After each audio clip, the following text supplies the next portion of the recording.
Eu estou com um desafio imenso, que é enfrentar tão competentes profissionais antes e depois da minha fala.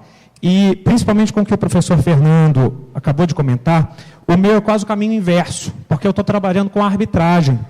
E o caminho que o professor Fernando comentou é exatamente a ida para o procedimento extrajudicial.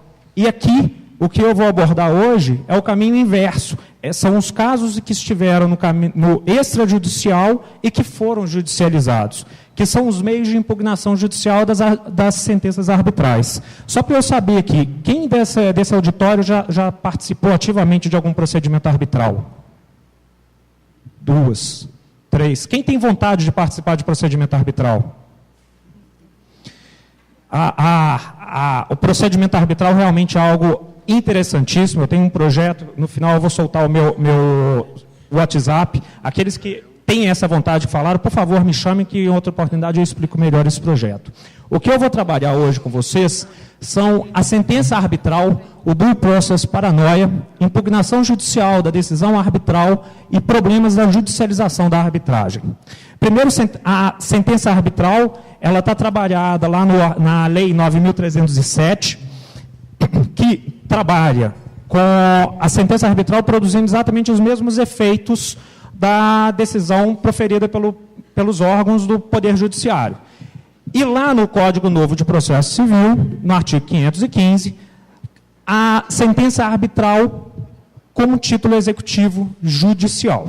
Só que a sentença arbitral, para que ela tenha validade, ela vai precisar ter alguns requisitos, que são os requisitos muito próximos, diga-se, daqueles requisitos da sentença proferida pelo Poder Judiciário normal.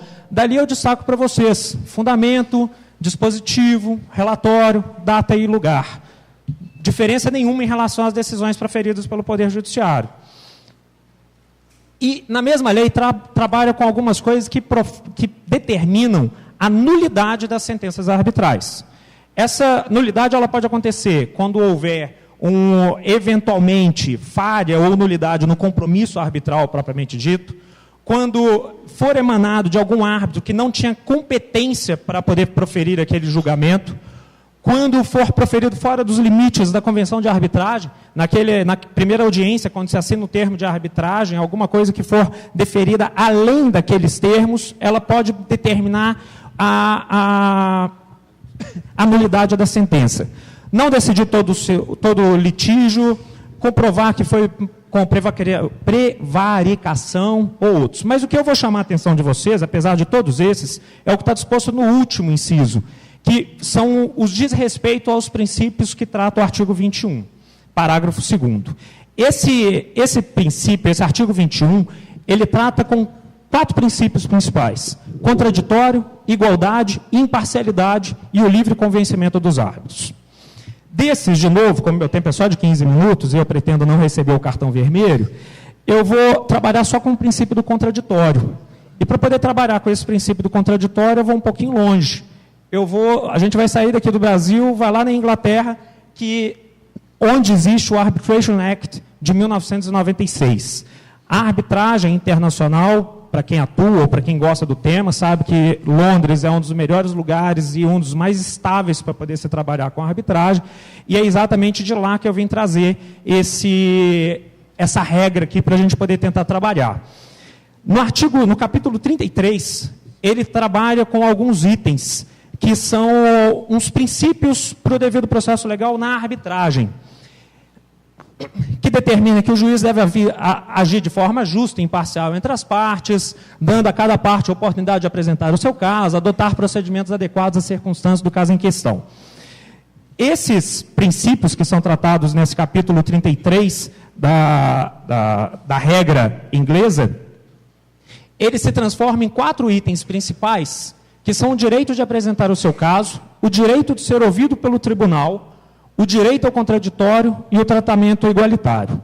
O primeiro desses itens, ele trata da oportunidade que as partes têm, requeridas e requerentes, de apresentar a integralidade do que ele quer que seja discutido e o que seja proferido pelos árbitros. Quero lembrar a vocês que os árbitros, de forma geral, são pessoas absolutamente capazes e absolutamente informadas do que elas estão tratando.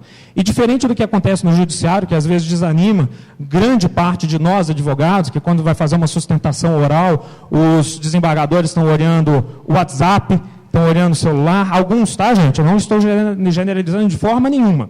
Mas, só para saber, teve alguém aqui que fez sustentação oral em tribunal e que todos os desembargadores ficaram olhando o tempo inteiro e prestando atenção efetivamente no que você estava falando? Ninguém levantou a mão? Desculpa, mas para mim isso é deprimente, não acham? Diferente disso que acontece no judiciário, na arbitragem, quando você começa a falar até a última palavra que você fala, geralmente os árbitros inteiros, todos eles, estão prestando atenção e estão tomando cuidado com o que você está falando. E de forma geral, ou são juristas, ou são engenheiros, na grande maioria juristas, de alto nível. O que também impede que a grande maioria de vocês, que quando eu perguntei que gostariam de atuar com a arbitragem, levantassem as mãos, porque isso torna o curso da arbitragem alguma coisa muito caro. E, infelizmente, afasta da grande maioria dos brasileiros a possibilidade de utilizar. O direito de ser ouvido pelo tribunal e o direito ao contraditório. Pessoal, o que esses 4 itens têm gerado?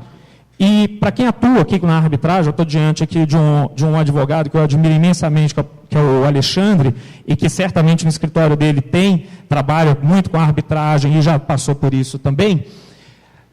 O problema do due process paranoia, que eu não vou traduzir por paranoia, como o professor André mencionou mais cedo, eu vou traduzir como um receio que os árbitros têm constantemente e num primeiro momento, eu não percebia que isso acontecia, e só numa segunda ocasião que eu fui perceber que isso tinha uma certa naturalidade, é que os árbitros, com medo daqueles itens que eu trabalhei como nulidade e que são os requisitos, por causa desses 4 itens, os árbitros começam a ficar com receio de, em algum momento do processo, não darem às partes o direito de apresentar o seu fato, de ouvir as outras partes, ou das partes produzirem as provas necessariamente.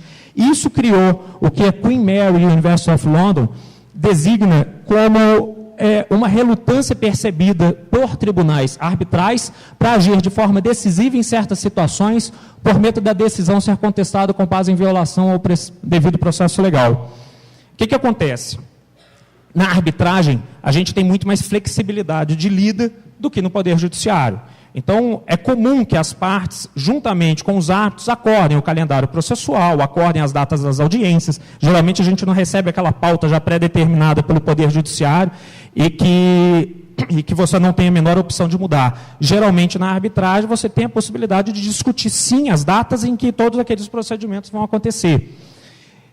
Isso, pessoal, provoca esse receio, essa paranoia, esse receio que o juiz tem, que o árbitro tem, de que a sua decisão seja levada ao judiciário e seja anulada por alguma nulidade, por não ter sido concedido o devido processo legal, faz com que os árbitros, costumeiramente, concedam exceções de prazos desnecessários, concedam aceitação múltiplas de emendas. Às vezes o procedimento já foi apresentado tese de defesa, tese inicial, e com esse receio o árbitro acaba concedendo algum direito adicional às partes de produzirem ou provas adicionais, ou teses adicionais, ou emendas adicionais.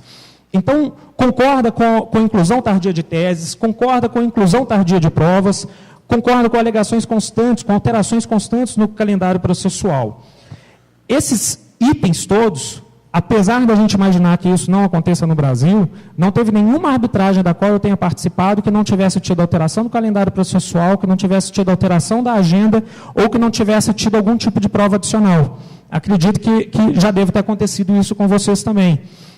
Isso acontece porque o receio que o árbitro tem de que a decisão dele venha a ser anulada porque não concedeu o devido processo legal, e aí é o caminho inverso, é a judicialização da arbitragem, faz com que ele conceda prazos que vão provocar, na prática, uma perda de tempo incrível, porque é um procedimento que era para poder ser célere e acaba demorando.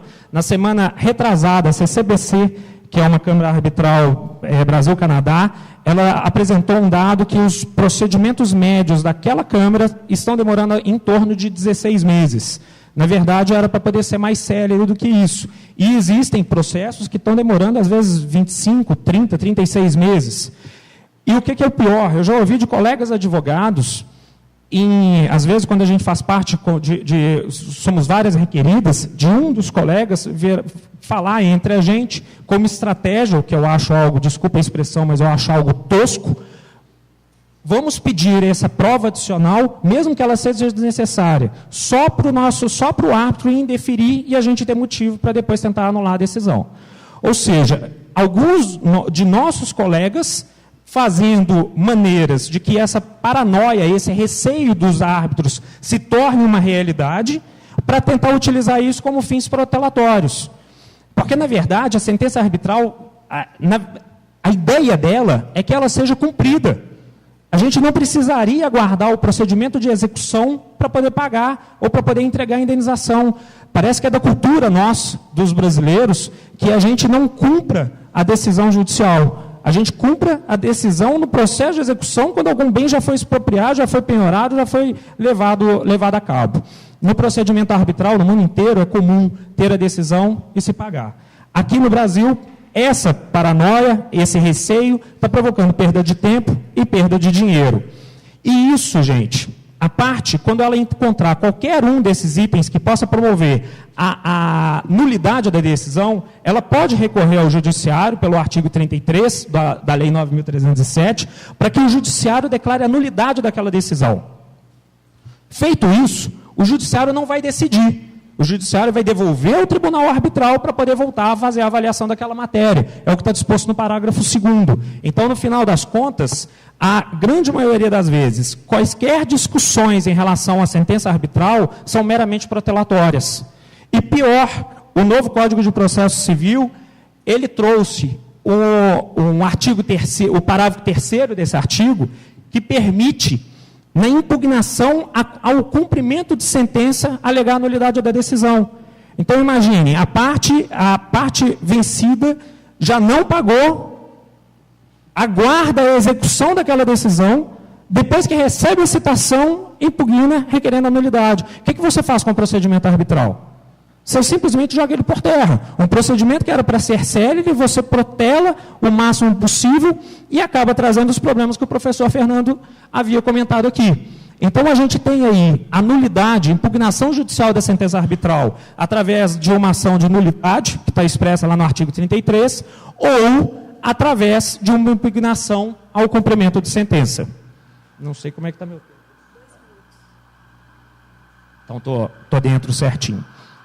Então, a nulidade da decisão ela vai ser pleiteada com qualquer um desses dois aspectos. Ou uma ação própria, ou na impugnação à ação de execução. Isso é o que eu chamo, o que acontece, não é o que eu chamo, na verdade, é o que acontece, que é a judicialização da arbitragem. Então, aquilo que o professor Fernando havia comentado, e eu concordo plenamente que o Código de Processo Civil ele trouxe um incentivo às práticas extrajudiciais de solução de controvérsias. Eu tenho até um material dessa área que depois eu vou dar de presente ao professor Fernando, e que eu concordo com ele que o maior problema que nós temos hoje em dia é a cultura litigante, a cultura de briga. Então, conciliação, a mediação, a arbitragem, a advocacia colaborativa, nenhum desses meios vai funcionar se antes, até mesmo na própria graduação, a gente não conseguir, começar a incentivar os alunos